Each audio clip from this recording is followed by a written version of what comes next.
Coming up on West Side Stories, we take a look at how one organization is helping young people find a better life.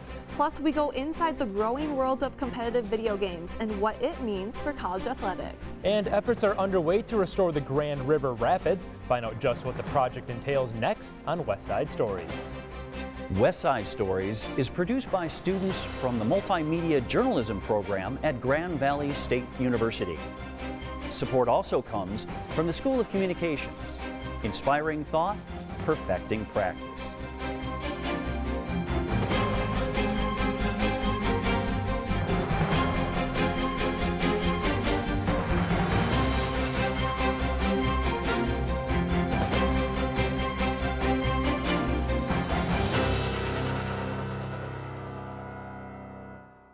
Welcome to West Side Stories. I'm Preston Donikoski. And I'm Mackenzie Sorrell.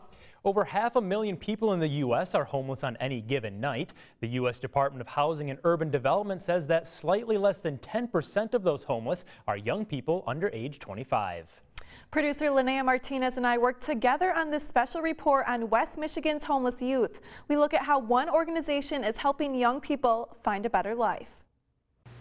Me, her, and my little sister, we always was like told we never was gonna be nothing from our family. That's a resident at Covenant House in Grand Rapids. He didn't want to share his name, so for the purpose of this story, we will call him Jalen.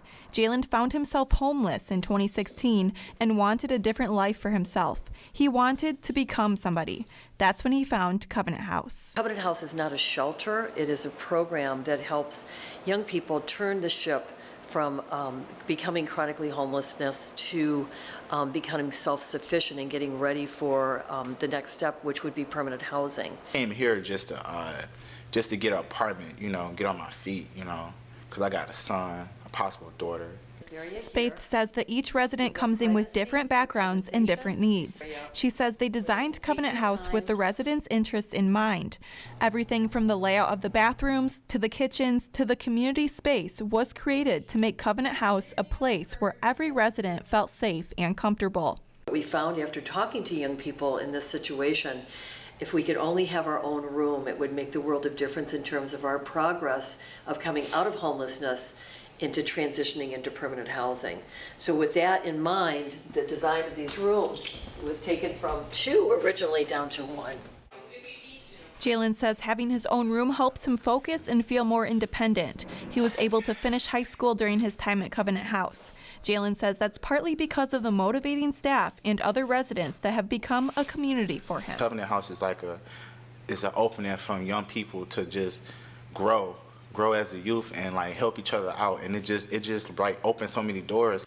Spaeth says that Covenant House equips students with basic needs such as personal hygiene products, dress clothes for interviews, school supplies, and 3 meals a day, thanks to generous donors like President Thomas Haas at GVSU. So by us focusing on providing the basic needs, they can focus on life skills, education, and employment. Spaeth says the staff at Covenant House is part of what makes them different from other shelters. Carolyn Allen, a shift lead at Covenant House, says she loves cooking meals for the residents every day so the residents can focus on their jobs and schoolwork. Whatever we can do to support our young people, for whatever reason they're homeless, that's not really the crux of what we do as to how they got in the predicament they were in. It's to help them and support them and give them resources that they need for their next level. Frankel Valson, an RA at Covenant House, says that he can relate to the residents because of his background. I come from that background, almost the same as a lot of other residents, and like I had mental illness issues in my life and stuff like that, and I've overcame all those challenges. So I'm speaking an example of what you can be once you take the right steps. Covenant House is currently at full capacity, but if you went for a tour, it might not seem like it. It's very quiet, and you won't find staff or residents during the day. Spaeth says this isn't a bad thing. And design with our offices is that people are out, they're working with our youth. They're up on the floor, or they're in community, they're partnering with other organizations. When the building is quiet, some would think that that's a bad thing, but to Covenant House, it's a really positive thing. We want our teams out there working in the community. So the quieter, the better. It's important for us actually not to be here. So that's with great intent. When people are at Covenant House, it's typically in the morning or late at night. Velson says this is when residents interact and have fun together. Even this morning, they was having a little dance party after we had our morning meeting, and they was like dancing up the storm. Jalen says he listens and dances to Michael Jackson every morning. He says the words in his songs are powerful messages that he wishes everyone understood. Jackson just touches me, and his quotes and his sayings and his songs, you know, because he went through a lot, you know. Just wake up and see that it's gonna be another day for me, you know, because it's not promised to us, so we gotta take everything like it's our last. Like, put your best effort into what you're doing like it's your last. Reporting from Grand Rapids, I'm Mackenzie Sorrell. Covenant House is planning to open their second floor soon so they can accept more residents. Thanks again to producer Linnea Martinez for contributing to that story. The long-awaited Grand Rapids River Restoration Project might have to wait a little longer, but according to reporter Savannah Bressman, those working on the project say it's going to be worth the wait. We often hear visitors come from out of town, they go out and they look in the river and they say, where are the rapids? That was Matt Chapman of Grand Rapids Whitewater. Chapman is the manager of the nonprofit organization in charge of making the historic Grand River Rapids come back to life. Really the organization that's been spearheading the vision of restoring the Grand River. We were formed back in 2010 officially as a nonprofit organization, but actually had been being developed since as early as 2008. So this is a project that we've been working on for over a decade now. But what does this mean for Grand Rapids residents? It's a tremendous opportunity. One, it's our namesake. So Grand Rapids is named Rapids for a reason, and unfortunately the river today doesn't reflect that. Chapman says that the idea of restoring the historic rapids began when the city of Grand Rapids launched their Green Project back in 2008. That was a planning process that the city of Grand Rapids led that really called on the residents to say, how could we make Grand Rapids a greener and more sustainable city? Grand Rapids Whitewater was just one of the nonprofits that emerged out of that plan. One of the other nonprofits was Friends of Grand Rapids Parks. According to Chapman, Friends of GR Parks is the organization that fundraises to better Grand Rapids parks. He also says that the river restoration will include more than just the river. Doing that, it allows so many other benefits and opportunities. One more, a new increased recreational opportunity. So the river is not highly utilized today. There's a strong group of folks that do fish in the river, but outside of that, you don't see a whole lot of canoers or kayakers or rafters in there. Chapman says that adding additional recreation like kayaking and rafting on top of the already available activities like fishing was the original plan, but since then they have added another focus. It's also about restoring the ecological and the environmental functions of the river. He says there is not enough talk about how important the environmental factor is to the river. Chapman says that rapid habitat is rare in Michigan, and that this habitat has a lot of benefits to a native species within a river. We then start to make that river a better place for the fish and the other freshwater mussel species that are in the river. Some of the species that would be able to thrive in the rapid habitat are the endangered snuffbox mussel and lake sturgeon. We've developed a plan that will actually go in and relocate a lot of those animals before construction starts. So we'll have divers that are out in the river bottom picking up mussels. Every mussel will have to get tagged and relocated. Chapman says that there has been a roadblock in their plan that could cause another delay. This delay could be due to the invasive sea lamprey. He says they are working with the federal government to create a design to keep the lampreys out of the river. So once that design is further advanced, we'll actually start to build the lamprey barrier. Chapman says that once the barrier is complete, they will be able to move on to the final stages of the project. The Grand River has great potential for rapids habitat because the river drops in elevation quickly, just as it enters Grand Rapids city limits. Downtown, so from Ann Street on the north to Fulton Street on the south. And in that 2 miles, the river actually falls 18 feet in elevation. 18 feet may seem small to some people. However, Chapman says it is a large number compared to the rest of the river. From Fulton Street 40 miles downstream to Lake Michigan, it only falls 4 feet. The elevation change is very rare according to Chapman. He also says they are waiting on a state and federal permits to start construction in the river.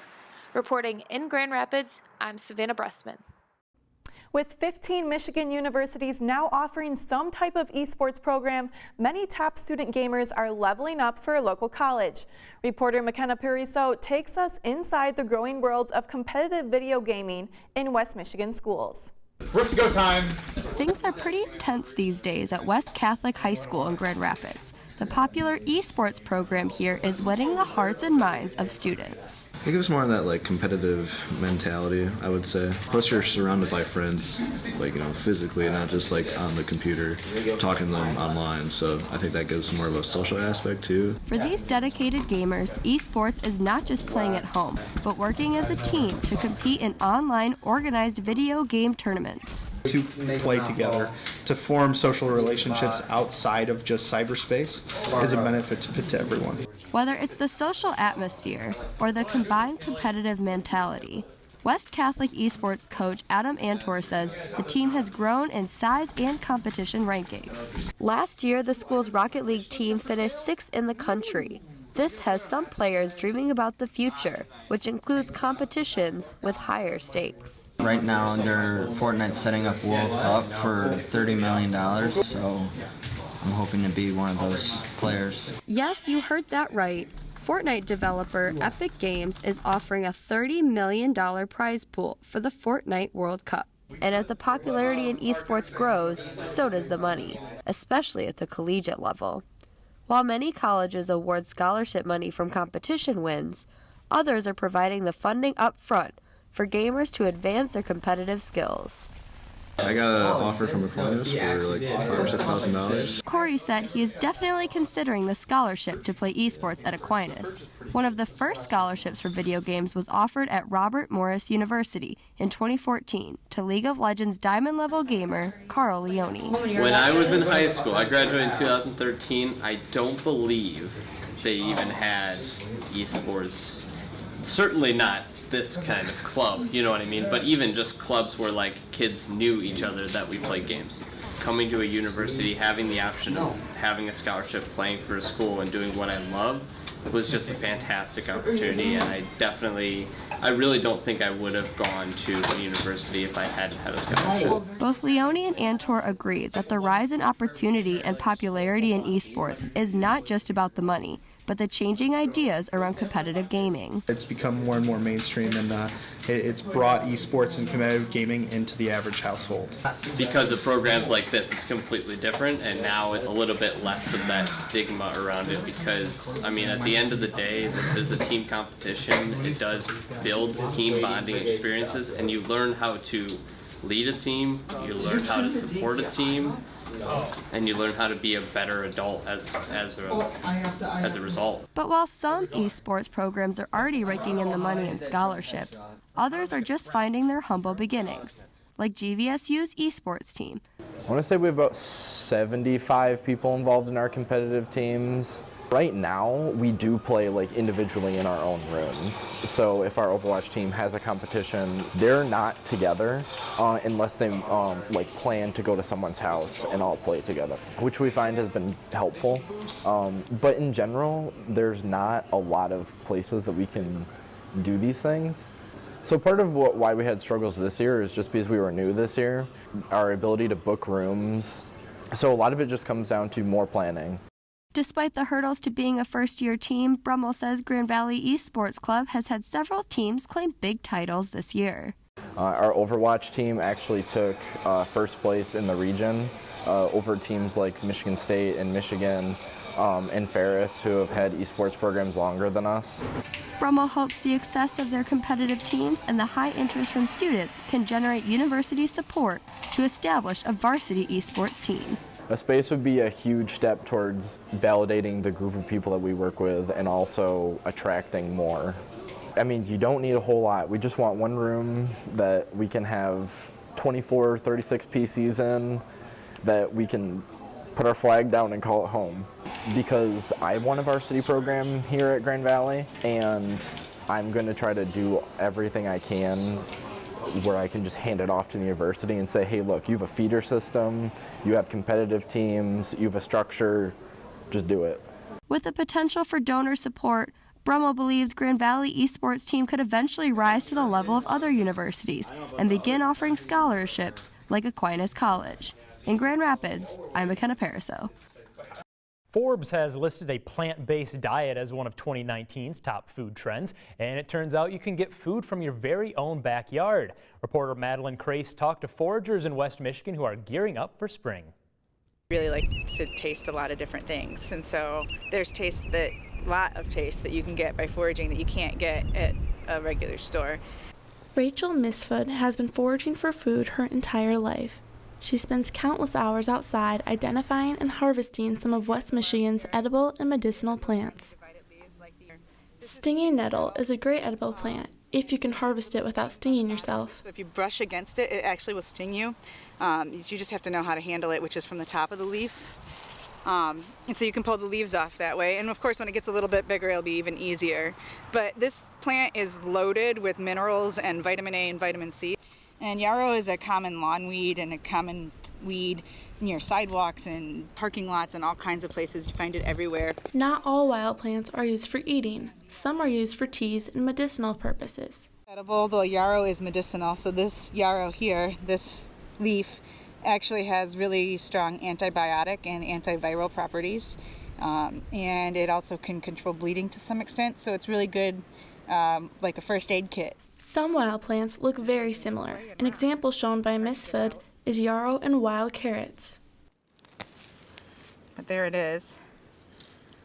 Just like the carrot you get at the grocery store, only this one has about 90% less water, so it's percentage-wise much higher in vitamins and nutrients. While Michigan is a great place to forage for food, Professor Elise Hollister at Grand Valley State University warns that there are precautions that must be taken. To some extent with the book, at some point it's really good to connect with other people, maybe people that have done this for decades, that really have that level of knowledge that you want before you're consuming something, to be on that safe side. Although foraging dates back to the beginning of civilization, it has recently become a trend. Blogs like The Dirt have articles that can explain foraging to people who want a part in the plant-based trend. Misfoot is a longtime forager who is starting to teach plant identification online. One of the reasons I wanted to do it online is because sometimes people are able to see things when they're with an instructor off-site, but then when they go home they can't find it, so I figured maybe just try learning it at home on your own turf. Some foragers, like Jennifer Dixon, who works at the DNR, have been raised foraging. Mushroom hunting is probably one of my earliest memories I have with my family. Because most mushrooms are dangerous to eat before they have been prepared, Dixon said that knowing how to prepare mushrooms safely is important. And then you have to boil them until they turn from brown to gray in salt water, and then you just drain them really good and freeze them. In order to prepare the mushrooms to eat, Dixon thaws them in the sink and rinses them with water. Then she uses a towel to wring them out. On the stove, Dixon melts butter in a skillet before eventually cooking the mushrooms to edible perfection. So I say for people that like to get started, start in your own backyard. Start to learn some of your weeds. Start to ID which ones don't have lookalikes that are very problematic and dangerous. Lookalikes are poisonous plants that resemble the edible kind. For example, the toxic lily of the valley on the right looks like the edible ramps on the left. The jack-o'-lantern mushroom is a dangerous mushroom that looks very similar to the edible chanterelle mushroom. For foragers, the search for edible food is most of the fun. One of her favorite toys is... I just kind of got back into it just because I really like being out, so why not do it? In West Michigan, I'm Madeline Crace. While GVSU Professor Hollister says foraging can be fun, she wants to make sure that you all stay safe. So be careful and don't eat something unless you're with a professional. In our next story, reporter Christopher Cooper sat down with former West Side Stories photojournalist John Rothwell. Rothwell talks about his life as a non-traditional student and his late start in photography.